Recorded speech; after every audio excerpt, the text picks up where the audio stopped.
دوستان یه دستگاه آزور برام رسیده. ببینید اصلا خروجی آب نداره. میریم برای سرویسش.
این پیچ هم باید باز شه.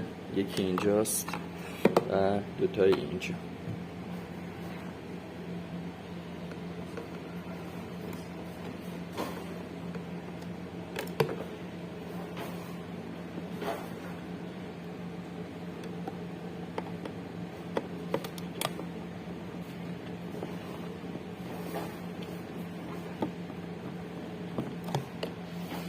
حالا نوبت میرسه به این 4 تا پیچ.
خب این سوراخ دستگاه به دلیل اینکه آب شهر داخلش ریختم و یه مدت طولانی مثل 2 هفته استفاده نکردم کاملا مسدود شده بود و خروجی آب نداشت. بعد از باز شدن و سرویس شدن مشکل دستگاه حل شده. حالا میریم برای بستن و بعدم تست دستگاه.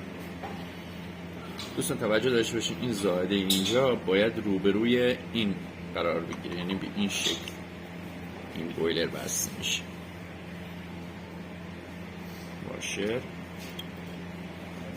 اینجا هم یه زائده اینجا داریم، یه زائده اینجا، اینم به این صورت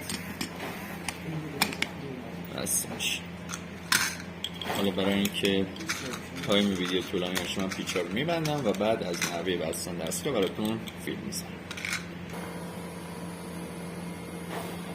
دوستان شلنگی که از پمپ میاد وارد قسمت پایینی بویلر میشه و شلنگی که از نازل بخار میاد قسمت بالا قرار میگیره به این شکل.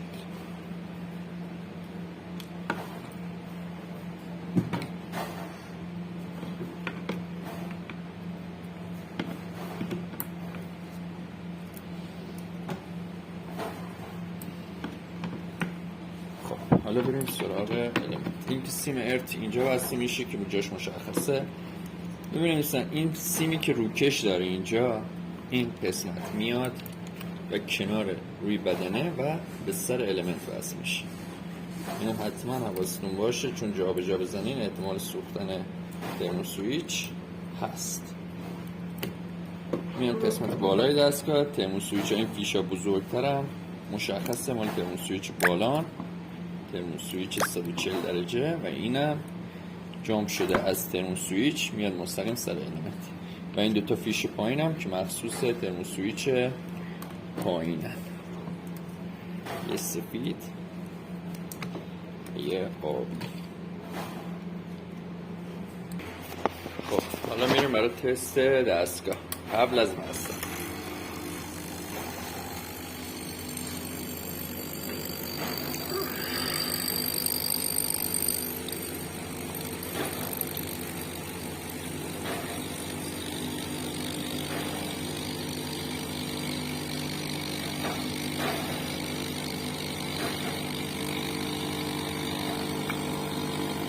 مشکل دستگاه حل شد. ممنون از توجه.